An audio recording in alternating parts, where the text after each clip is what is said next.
La conception médicale et sociale de la maladie mentale en République démocratique du Congo, c'est notre sujet du jour et c'est par ces sujets que je vous invite, mesdames, messieurs, de suivre votre émission Koba Talk avec le docteur Emmanuel Epengue, qui est déjà avec moi dans ces plateaux. Et là, nous allons parler de ces sujets. D'ailleurs, avec le maladie mentale, vous savez bien que nous avons l'habitude d'appeler ces gens le fou. Et je ne sais pas, nous allons poser la question à notre médecin. Il va vraiment nous expliquer en détail. Et je dis déjà, bonjour docteur Emmanuel. Bonjour madame la journaliste. Merci d'avoir accepté déjà de participer à cette émission et de nous accueillir dans votre centre Congo Médica. Je vous en prie, c'est toujours un honneur pour nous de pouvoir recevoir les professionnels des médias. Merci. Pour donner des informations de santé sûres afin que la population soit au courant des problèmes de santé et savent comment s'orienter en cas de besoin. D'accord, mais avant que nous puissions vraiment entrer dans le bain de cette émission, la première question, je voulais déjà, si vous pourrez expliquer peut-être à tous ceux qui sont en train de nous suivre en ces moments, qui est le docteur Emmanuel Epengue? Le docteur Emmanuel Epengue, il est médecin congolais avec plusieurs casquettes. J'enseigne à l'université. Quelle université? L'université de Kinshasa et l'université protestante au Congo. À part l'enseignement, nous faisons aussi le service à la communauté au travers les soins. Et donc, je consulte au centre neuropsychopathologique de Kinshasa, CNPP. Et je consulte ici aussi à Congo Médica comme praticien. Et enfin, nous faisons la recherche scientifique. Parce que vous savez, pour pouvoir améliorer nos connaissances, nous devons aussi produire des données de recherche. Et nous faisons la recherche sur les maladies qui touchent souvent les personnes âgées et qui n'est pas très connue chez nous ici, la maladie d'Alzheimer et d'autres maladies dégénératives comme la maladie de Parkinson. Donc là, c'est le docteur Emmanuel Epengue. Oui. Alors, docteur, déjà, quand vous parlez de vous, on comprend que vous n'êtes pas médecin généraliste. Non, non.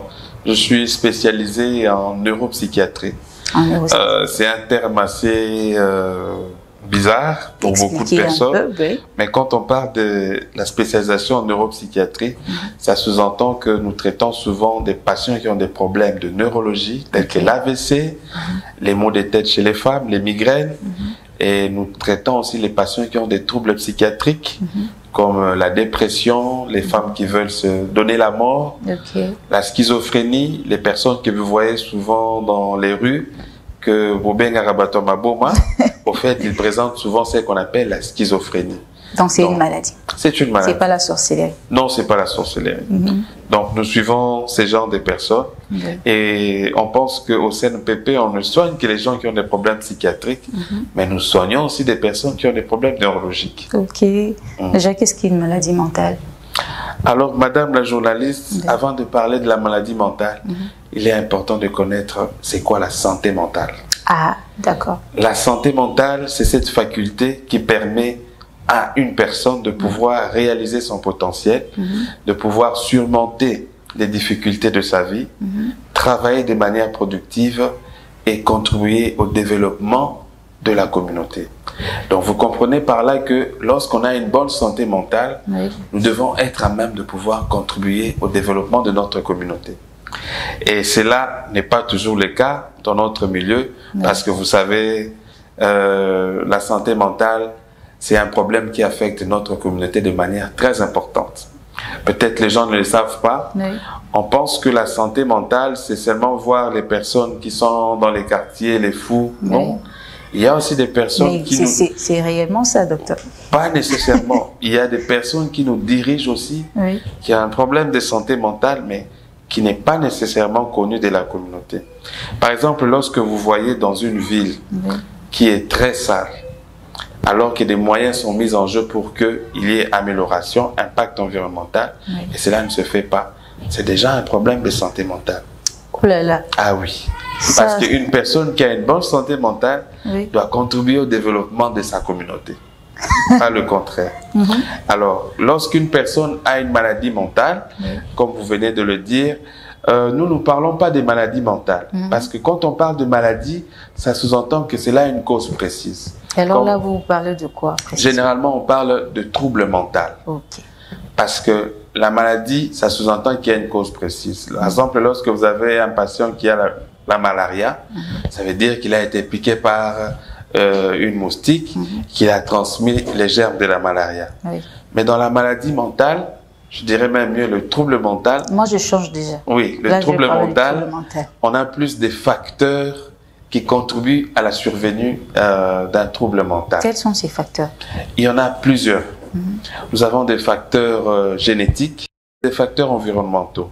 Parmi ces facteurs environnementaux, il y a le stress. Lorsque vous avez connu des épisodes de stress très importants, le deuil d'un être cher, ou le chômage, la perte d'un emploi, ça peut vous amener à un trouble psychiatrique. Si vous consommez des substances toxiques pour l'organisme, l'alcool, les ododos, une substance que nous avons connue dernièrement aussi, madame la journaliste, les bombés. Oh là là. C'est à l'origine des troubles psychiatriques. C'est très important. Là, je vais déjà lancer aussi un message à tous les jeunes qui sont en train de nous suivre en ces moments, d'écouter vraiment cette partie très attentive. Oui, donc ceux qui consomment les bombés, puisque c'est une nouvelle substance qui entraîne des effets très importants au niveau de l'organisme, et nous avons même identifié quelques structures qui sont souvent touchées. Je vais vous épargner des termes, mais je vous en citerai juste un seul quand même. Il y a une structure qui est des fois touchée lorsqu'ils consomment ces substances qu'on appelle la formation réticulée. La formation réticulée, c'est une structure du cerveau qui intervient dans l'éveil, dans l'attention. Alors, dès qu'ils consomment, ils altèrent le fonctionnement de cette structure et vous avez cet accès de sommeil qu'ils présentent et qui peuvent leur amener à des complications. Là, on ne peut pas dire sévères. que c'est une maladie du sommeil. Non, c'est pas une maladie du sommeil parce que c'est un effet transitoire. Mais lorsque vous avez... Comment faire la différence entre ces deux maladies? La maladie du sommeil, c'est occasionné par un germe qu'on appelle le trypanosome gambiacé. Donc, ça entraîne la trypanosomiase. C'est un germe bien précis qui existe. Dès que vous avez ce germe, vous développez la maladie du sommeil. Et si vous n'êtes pas sous traitement, ça peut vous amener à des complications sévères. Mais le bombé, lorsque vous le prenez, après un certain temps, ça peut prendre 24 heures, après 48 heures, vous revenez à votre pleine conscience. Donc, c'est transitoire.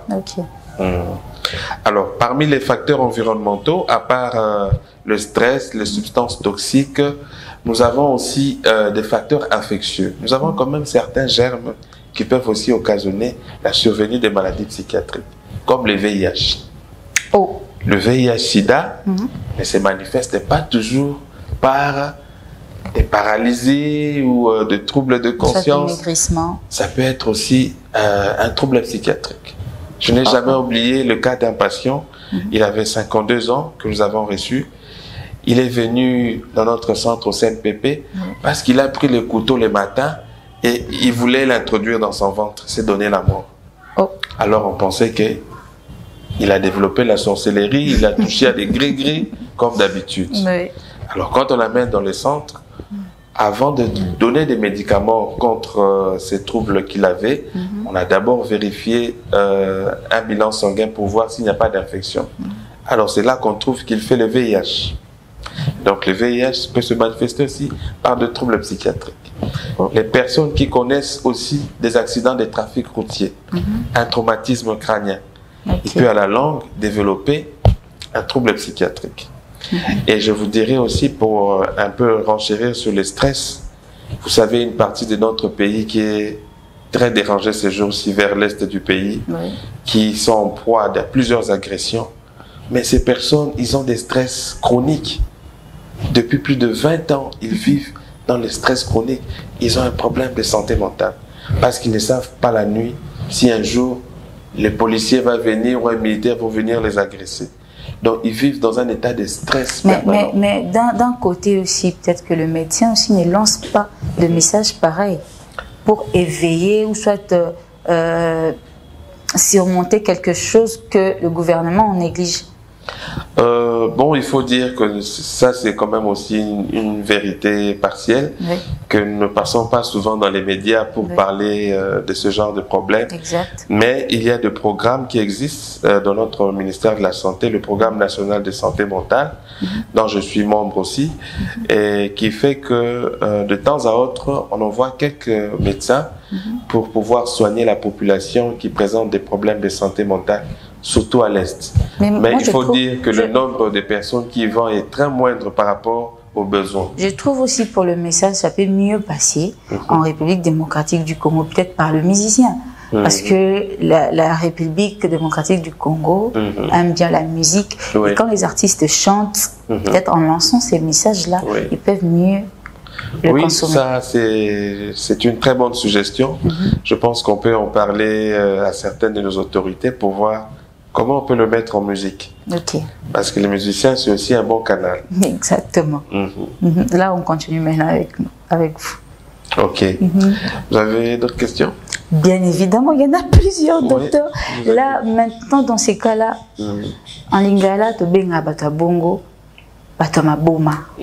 Est-ce que vraiment cette appellation est digne ou soit ce n'est pas vraiment approprié? Je pense que cette appellation est très péjorative parce que ça réduit la personne à Mutwali Boma. Parce que, au fait, un problème de santé mentale, ça peut arriver à tout le monde. Ah bon? Exactement, à vous. Même au président de la République. Mais à tout le monde. Au fait, tout dépend du degré de sévérité du problème que la personne peut avoir.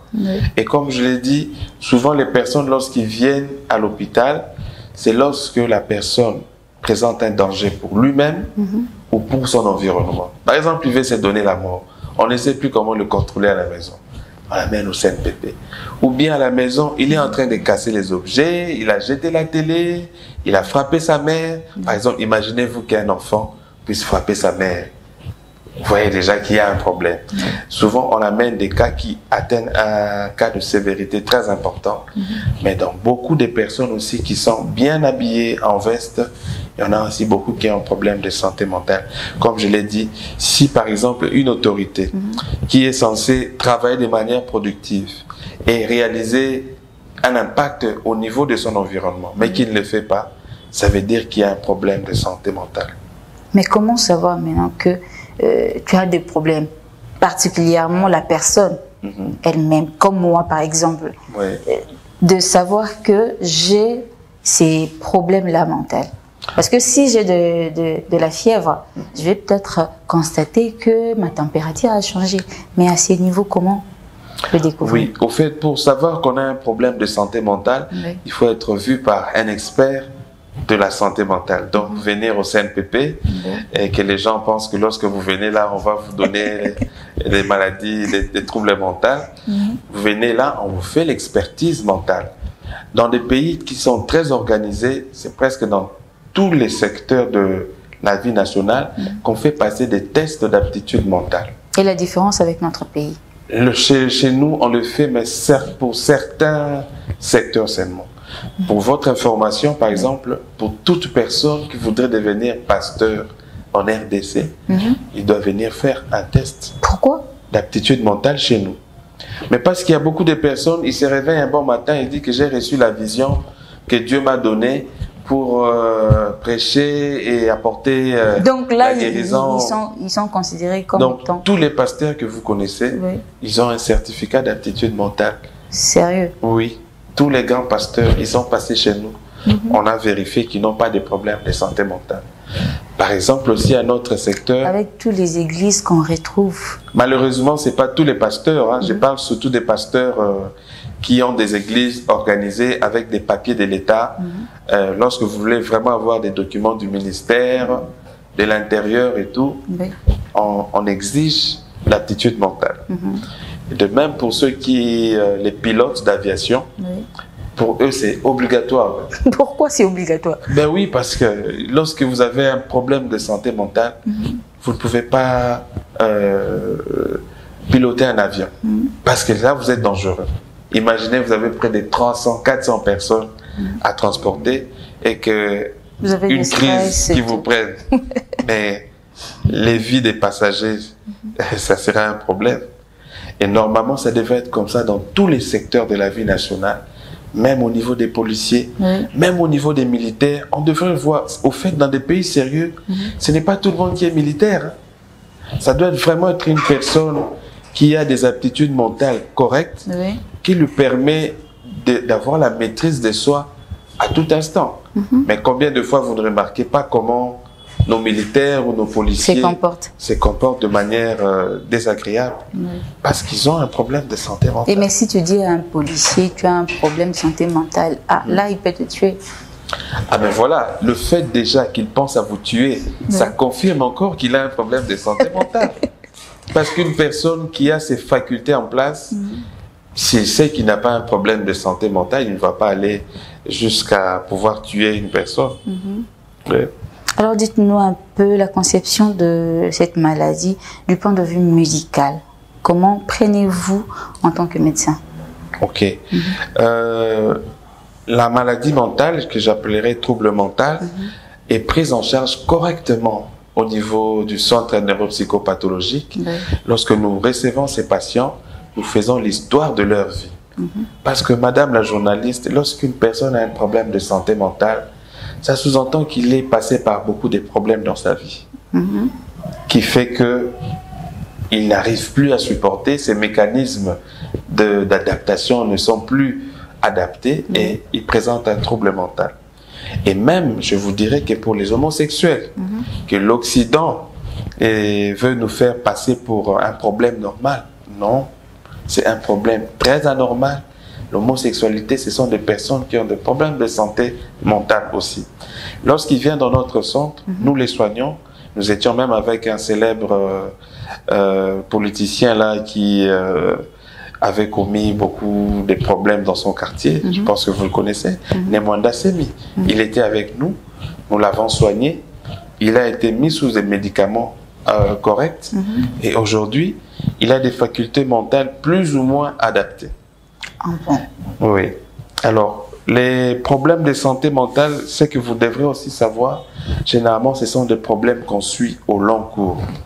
Lorsque vous commencez à présenter des problèmes psychiatriques, on doit vous suivre, ça peut prendre 2 ans, 3 ans, 5 ans. Mais cela ne veut pas dire que vous ne serez plus adapté dans votre vie. Non. Il y a beaucoup de personnes. Là, vous me suscitez maintenant à poser la question de savoir ce genre de personnes dans la famille. Comment est-ce qu'on peut les traiter dans la société? Non, c'est la famille doit les soutenir. Lorsqu'ils viennent, généralement, ils sont accompagnés de la famille. Et nous expliquons à la famille que après les traitements, il va retrouver sa vie normale. Il va se réadapter dans la société.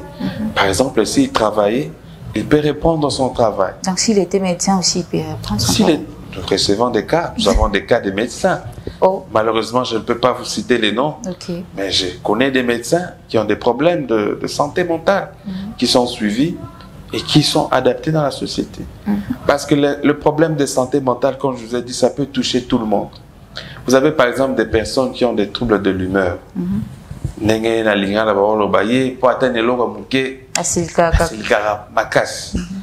ils peuvent présenter ce qu'on appelle en langage médical un accès maniaque. Il y a d'autres qui disent que c'est un comportement. Ah, mais ceux qui comportement est comme ce problème. Ça peut être un problème de santé mentale. Et lorsqu'il est suivi par nous, on peut l'aider à pouvoir surmonter ce genre d'obstacles-là.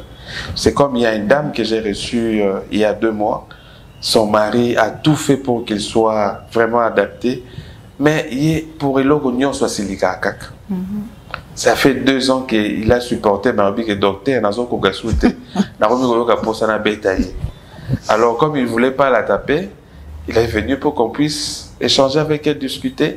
Alors on a vu déjà avec, comme elle avait comme problème, on a trouvé qu'il y avait un problème de conception qui était déjà là. Ça faisait 2 ans qu'elle n'a jamais eu d'enfant. Et ça, c'est un autre facteur de stress qui s'ajoute, qui peut expliquer son comportement. Alors on l'a soignée et aujourd'hui, elle est adaptée. Mais maintenant, si vous constatez que dans votre famille, il y a une personne qui a des troubles mentaux, Qu'est-ce que vous pouvez faire avant que vous puissiez arriver à l'hôpital? Alors, avant d'arriver à l'hôpital, vous pouvez chercher à le maîtriser, et parce que des fois, de manière régulière, une personne qui a un problème de santé mentale, même vous aujourd'hui, si on vous dit que vous avez un problème de santé, vous allez refuser. Mais si l'environnement constate que les comportements que vous avez ces jours-ci n'est pas bon, on peut vous prendre soit volontairement, si vous acceptez de venir à l'hôpital, soit ça peut être à des forces. Soit on appelle un policier, il vient, il vous prend, il vous amène, si vous êtes d'accord comme ça. Mais il arrive aussi des cas où vraiment la personne a refusé. Je me rappelle un jour un professeur qui est venu avec son fils, qui a fait des dégâts à la maison, il a jeté une pierre dans son véhicule, il était très musclé. Et parfois on dit que c'est aussi de la malaria. Non, non, c'est pas de la malaria. Mais quand même le fait que, ça c'est encore des hypothèses. Il y a une hypothèse qui dit que le fait d'avoir fait plusieurs fois la malaria peut faire qu'avec le temps on développe des troubles psychiatriques. Mais ce sont des hypothèses, ce n'est pas encore confirmé. Mais pour des personnes qui ont des problèmes très manifestes, par exemple une personne qui n'arrive plus à pouvoir se comporter normalement, il jette la pierre dans le véhicule de son père, on l'amène directement à l'hôpital. Et des fois, les mains liées. Par exemple, ces jeunes hommes-là, les policiers n'arrivaient même plus à les maîtriser. Mais pourquoi ils développent une force latérale? Oui, parce qu'au fait, lui, il est dans son délire. Il dit, par exemple, que moi, je suis le président de la République, vous ne pouvez rien me faire. Et des fois, même lorsque vous lui mettez la nourriture, il jette. Il dit, vous voulez m'empoisonner. Mais d'autres disent qu'il y a Simbekis. Dans le résultat. Ce qui est vrai, il y a aussi des cas réels où la personne a touché à des gris-gris. Ah là, vous affirmez, docteur? Oui, je ne dirais pas que ça n'existe pas. Il y a des cas aussi. Mais là aussi, vous le traitez? Oui, nous les traitons. Ah, oui, oui. Ils guérissent aussi? Oui, oui. Nous les traitons, mais nous les traitons médicalement. Et bon, la famille peut associer les pasteurs spirituellement, mais nous allons prendre l'aspect médical. D'accord. Et lorsque le patient vient, on les délie, on explique à la famille le problème qu'il a et on les traite. Mais vous n'êtes pas aussi face à des dangers, docteur? Bien sûr, nous sommes face à des dangers. Je me rappelle un jour d'un médecin, lorsqu'il soignait un patient qui était lié, il était très fort. Alors le médecin a dit au patient, bon, on va te délier, mais quand on te délie, reste calme. On est d'accord? Ok. Dès qu'on a délié le patient, il a mis tout le monde en débandade. Oh là là. Alors le médecin lui-même aussi, il s'est mis à fuir. Parce que sinon, il serait rossé. Donc, c'est des risques que l'on prend aussi à pouvoir les soigner. Mais avec le temps, on s'habitue. Mais on dit que parfois, ces médecins-là sont aussi des fous quand ils traitent des personnes pareilles. Ah non, on ne devient pas fou. Vous me voyez, je suis là. Est-ce que j'ai l'air d'un fou? Non. Mais est-ce que tous les hôpitaux s'y traitent cette maladie? Non, non, non, pas tous les hôpitaux. Pourquoi? Parce que beaucoup de médecins ne savent pas traiter ces problèmes-là. C'est un problème assez complexe. Parce que vous savez, il y a plusieurs formes que ça se présente. Et ce n'est pas typique vous dire, non, tel là, il a un problème de santé mentale. Je me connais une dame, elle est passée dans 2 centres de santé de la place ici. Elle était en coma. Alors, on avait instauré dans les 2 centres les schémas de malaria, fièvre et typhoïde. On l'a soignée pendant 2 semaines, pas de changement. Et à la fin, les docteurs ont dit, non, non, on a tout fait, mais ça ne marche pas. On l'envoie au CNPP. Quand on l'envoie, on reçoit ce patient au CNPP, on découvre qu'au fait, la patiente, elle avait un problème de santé mentale. Elle était allée à la défense de son fiancé à l'Unikin. Et lorsque son fiancé a défendu avec distinction, tout le monde était heureux, venait l'embrasser. Alors, elle, lorsqu'elle est venue pour l'embrasser, elle a vu une dame qui était à côté là, que le fiancé présentait comme sa fiancée. Oh là là. Alors, pour elle, c'était un choc. Elle n'a pas su supporter pour arriver même près de son fiancé. Elle est tombée en coma. On l'a amenée à l'hôpital, on l'a donné les traitements contre la malaria, sans succès. Mais quand nous l'examinons, elle est en coma. On essaie d'ouvrir ses yeux, elle ferme. On essaie de prendre sa main, elle remet. Alors on a compris qu'elle était en train de faire un coma hystérique. Ça, c'est des, quand on parlait de coma hystérique, là, ça signifie quoi? Donc c'est une maladie, un trouble mental qu'on appelle l'hystérie. Alors on l'a examiné, on a vu que tous les paramètres vitaux étaient bons. Elle n'avait pas de problème. Alors on a dit, bon, on a tout fait de notre côté. C'est que maintenant on va faire, comme elle est décédée, parce qu'elle ne respire plus très bien, on va l'envoyer à la morgue. Oh. Oui, parce qu'elle est en coma, elle est décédée. Alors quand on a dit ça avec l'infirmière, on a vu, elle commence à réagir. En fait, on savait déjà qu'elle n'est pas, en coma lié à une maladie médicale. Mais c'est parce qu'elle a un problème mental qui l'a amenée au coma. Et directement, elle a réagi. Elle a réagi. Elle a parlé aussi. Oui, elle a parlé. Non, non, docteur, ne m'amenez pas là-bas. Oui. Sérieux? Oui. Et là, le fait qu'elle ait réagi comme ça, ça veut dire que nous l'avons influencée. Parce qu'au fait, les personnes qui présentent ce genre de coma sont facilement influençables. Et maintenant, dans le pays, il y a combien d'hôpitaux qui gèrent cette...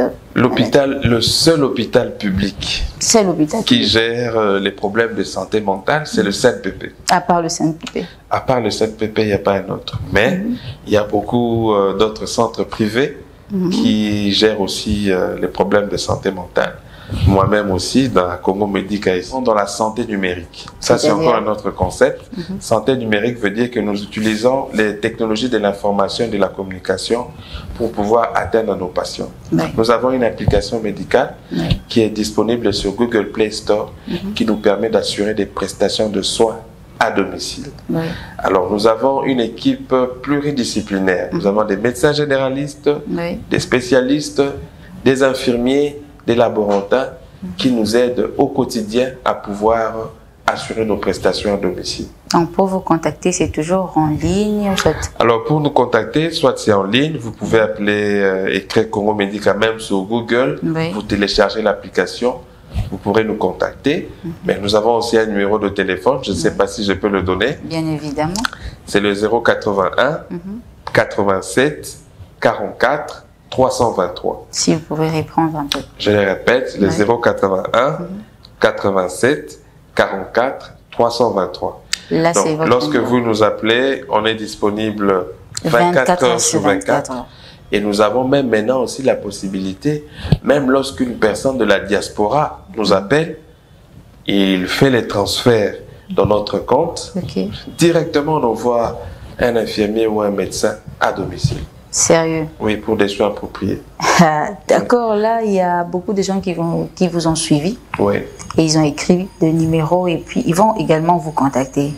Mais maintenant, est-ce qu'il y a de conséquences quand une personne est plutôt, je ne sais pas, vous avez dit de trouble mental. Qui a un trouble mental. Qui a un trouble mental plutôt. Est-ce qu'il y a des conséquences après le trouble?